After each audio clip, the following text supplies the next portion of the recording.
you for being here. I want to thank Lee Zeldin for the kind introduction, but most importantly, I want to thank Lee Zeldin for doing a hell of a good job at the Environmental Protection Agency, because one thing that we believe, you know, there was this idea that happened under the last administration that you couldn't have clean air, clean water, a solid environment, but also growing American industry. President Trump rejects that idea, and he put Lee Zeldin as the guy in charge of implementing that agenda. We can have beautiful skies, we can have clean air, we can have clean water, we can also have good American manufacturing jobs. There's no tension between those two things. Lee Zeldin is the man making it happen. Thank you, Lee.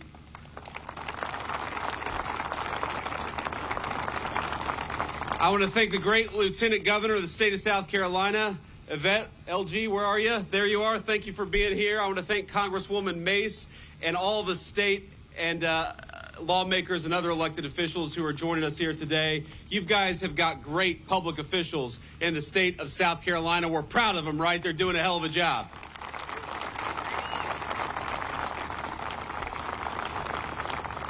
Now, let me just one other note of thanks here, because I just got the tour of a lifetime here at Nucor Steel. So I want to thank Leon and everyone here at this incredible facility here, Nucor Steel Berkeley, for hosting us. For decades, Nucor has been an engine of American industry. The products this company and other steel makers create form the literal foundation of American society. And I know I speak for many in the administration. Certainly I speak for the president when I say we're grateful for that. We're grateful for the billions of dollars in new capital investments Nucor has announced in just the last few months. And most importantly, we're grateful to the steel workers at this incredible plant. Thank you all for doing what you do, for building America, and for making America proud.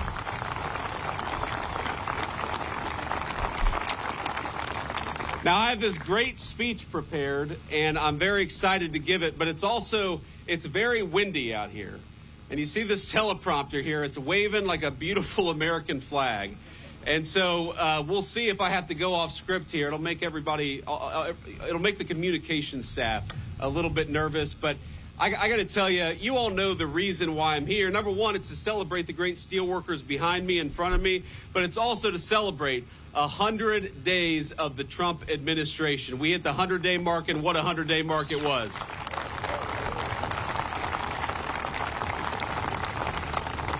Now, to me, that marker means a lot of things for the state of South Carolina. It means a lot of things for this plant. It means a lot of things for America. Number one, 100 days means energy dominance. We have started drilling. It means cheaper gas, and it means America that is self-reliant.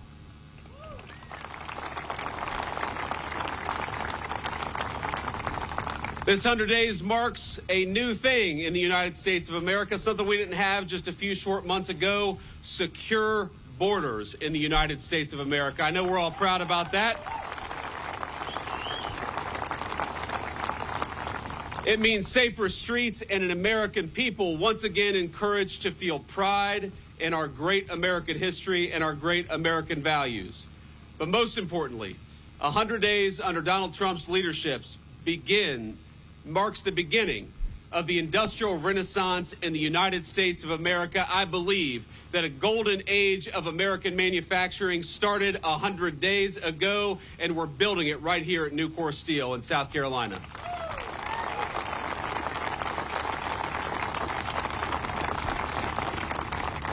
And I want to celebrate everybody here. I want to celebrate the work you do. I want to celebrate the investments this business has made in the United States of America. I want to celebrate the incredible things you build for the United States. And it's funny, I got a great plant tour here, and I went to a couple of different places, and one of which they said, you know, if things start to go wrong, press the red button. And I looked over at John, and I looked at Seth, who was giving me the tour, and I said, man, I'm going to cost you guys a lot of money if the vice president comes here and screws up and doesn't press the red button when he's supposed to. And you know what the leadership of this facility told me? They said, you know what? Even if the vice president screws up a little bit and costs us some money, we're going to make so much money from Donald Trump's golden age of American manufacturing that you guys will end up ahead in the bargain. And I thought, that's not too bad.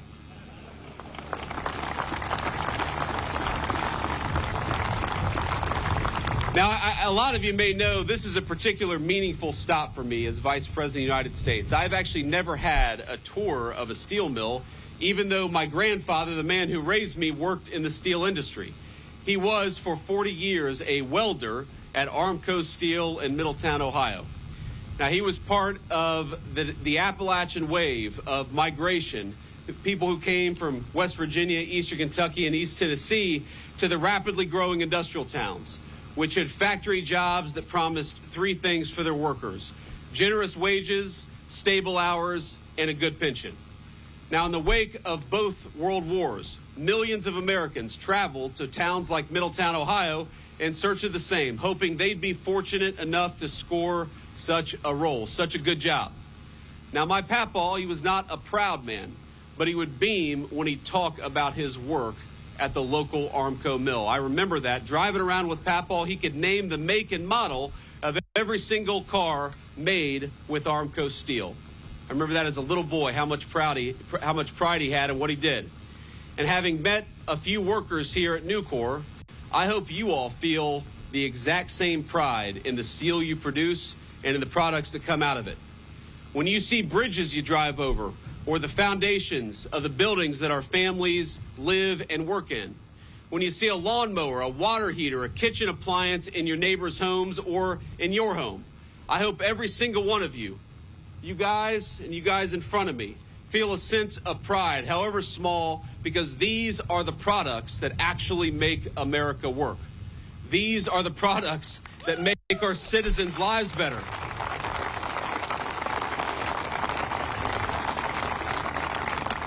And I hope you feel not just pride in the work that you do, I hope you feel a little patriotic too.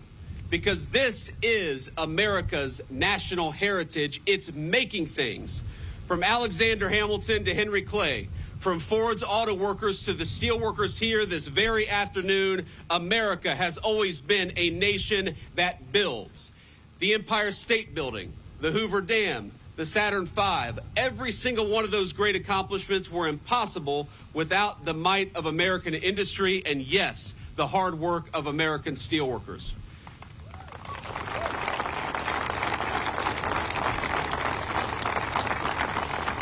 But let's be honest, for a couple decades, though, our leaders forgot about that core part of American national identity. They decided that America would no longer be a manufacturing power. Instead, we'd let the rest of the world make the necessary things that we needed for our homes and for our families. And when a nation decides to deindustrialize, my friends, you know what else it stops using? The intermediate goods central to that manufacturing, the things like steel that you all make right here at Nucor. So we stopped making the things that we needed. We stopped making as many cars. We stopped making appliances.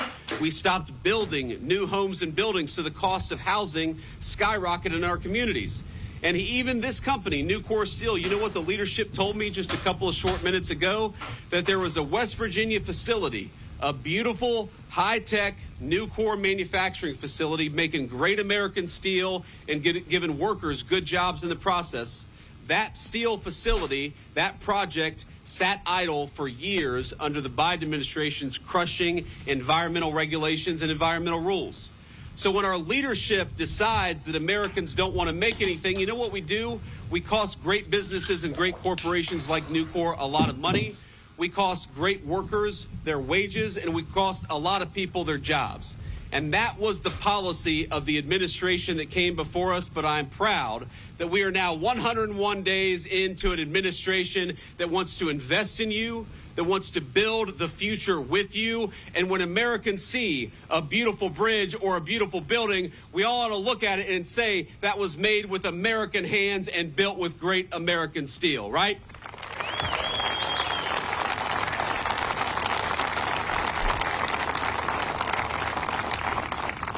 And that is exactly what the Trump administration promises to do. Now, I want to say that recently, we should have learned a very hard lesson about what happens when you ship all of your industries and all the things you need to countries that don't like you. Now, I learned that lesson very personally, not with steel, but I remember a few years ago, I got 3 little kids, and as you know, sometimes little kids get sick, and one of my kids had an ear infection. I went into a pharmacy, and I said, hey, I've got a prescription here for amoxicillin, and the pharmacist told me that they didn't have any amoxicillin, a drug in some ways invented by the United States of America. We didn't have enough of it for American children. That's what happens when you lose the ability to make your own stuff. You've got parents who can't get the medicine they need for their own children. And as we learned during the COVID pandemic, remember, this terrible virus comes, a lot of people are falling sick with it, and we need hospital gowns, and we need hospital masks. We need the things that are necessary to operate an American medical facility. And it turned out all of those supplies came from the very country that set the virus loose on the entire world. Remember that. Those lessons, the lesson that you can't become dependent on foreign adversary, the lesson that you've got to make your own stuff, that is the lesson that the Trump administration has put into place in the first 100 days. And I'm telling you, I bring this word straight from the President of the United States. We're so proud of every single one of you. We're so proud of what you do. We're proud of the hard work you do. We're proud of the beautiful products that we make with American steel. And we are never going to allow your job to get shipped off to a country that hates us. We want to protect your jobs, and most importantly, we want to protect the great work you do right here in South Carolina and all across the United States of America.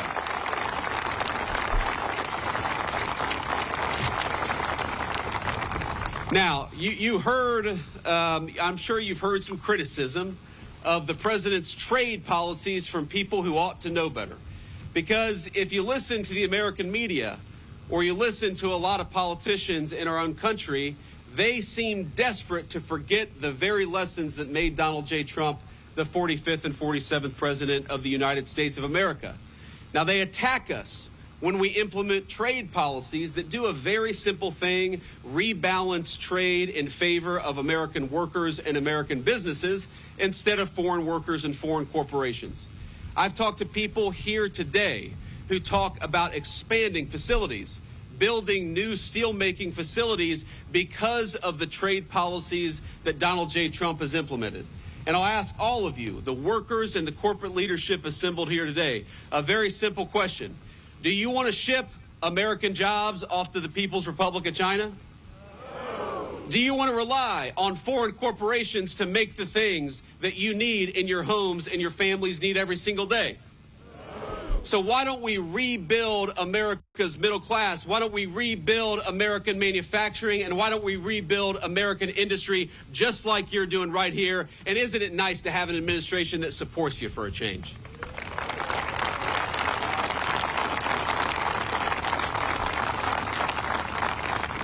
So, you see these media personalities, they're pulling their hair out. They're saying, well, you guys, you're going to make it harder to manufacture in China. Isn't that bad? No, it's good. That's exactly what we want to do. They're saying you're going to make it harder for people to bring products in from overseas and undercut the wages of American workers. Exactly. That's exactly what we want to do. They're saying you're going to make it harder for foreign corporations, but you're going to make it easier for American businesses to build great things in America. And I say that's exactly right. That's not something to be sad about. That's not something to complain about. That is something to be proud of. And thank God we've got an administration that's finally looking out for American businesses and the American workers who employ them. Ain't that right?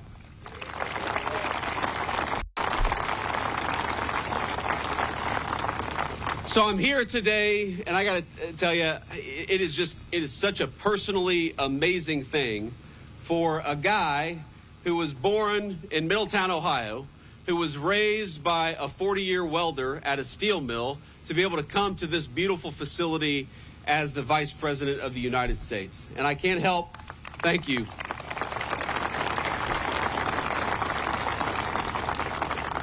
I can't help but pinch myself that I get to spend the day in beautiful South Carolina with you fine people, pinch myself that I'm the Vice President of the United States, and pinch myself, of course, because I know that this country is still a place of great big American dreams. But it's only going to stay that country if we fight for it, if we fight for the jobs of the people here at this facility, if we fight to make it easier to build upon it and to build great things in the United States of America. I got to be honest with you. The American dream was not built by people selling digital advertisements in Silicon Valley. The American people was built by people like you. The American dream was built by steel makers and auto workers and people who worked with their hands. And I think another thing we got to do is we got to send a message, ladies and gentlemen. I think you all know this better than I do, but I learned a little bit today that you all don't just work with your hands, you work with your heads in amazing ways. This is an incredibly high-tech facility. I'm sure you all are amazed at how much you can do. You got about 1,000 workers here, and they're earning great wages and doing a great job. How much those 1,000 workers can do to build the American dream of the future. It's an amazing thing.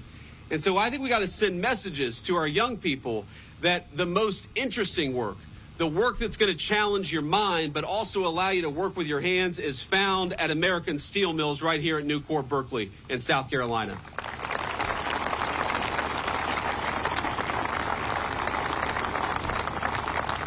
You know, I was sitting down at Seth's terminal. I thought, this guy is not a steel mill worker. He's operating a spaceship, because there's like 14 very complicated screens in front of me, and I felt like Homer Simpson.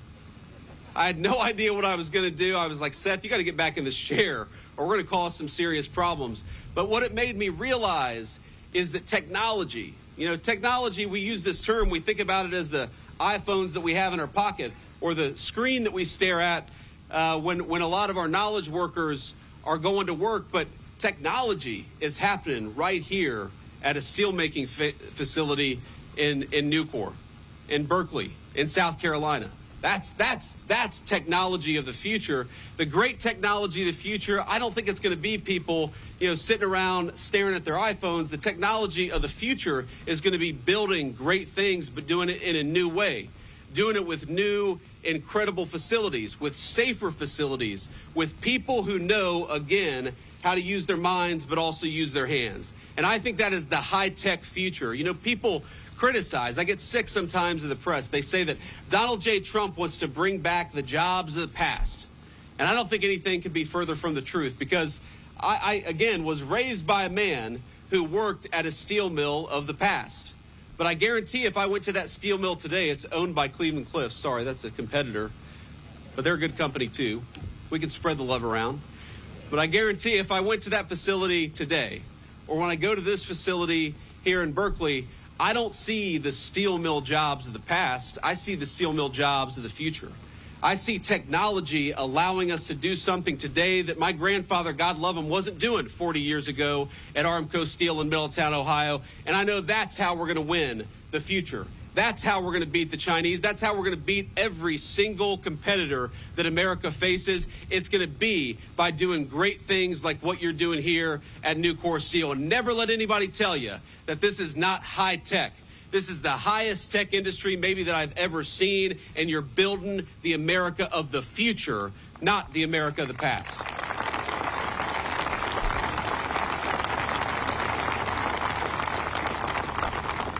So let me just close by saying, my friends, I think that the great American manufacturing comeback has begun, and the world has started to take notice. In just 100 days, the president has attracted trillions of dollars in commitments for new investment in America, including some from Nucor Steel. Just yesterday, we saw that business investment in the first quarter of the United States economy, business investment grew by 22%. That was just in a few short months. That's a big number. And we know that with all this additional investment is going to come hundreds of thousands of new, high-paying, high-quality jobs. We're going to see new jobs in artificial intelligence, in deep-water oil production, in chip fabrication, in pharmaceutical factories, research labs, supercomputing facilities, and, of course, in great American-made steel. But the idea is very simple, and the principle is even simpler, that we want to grow up in a country.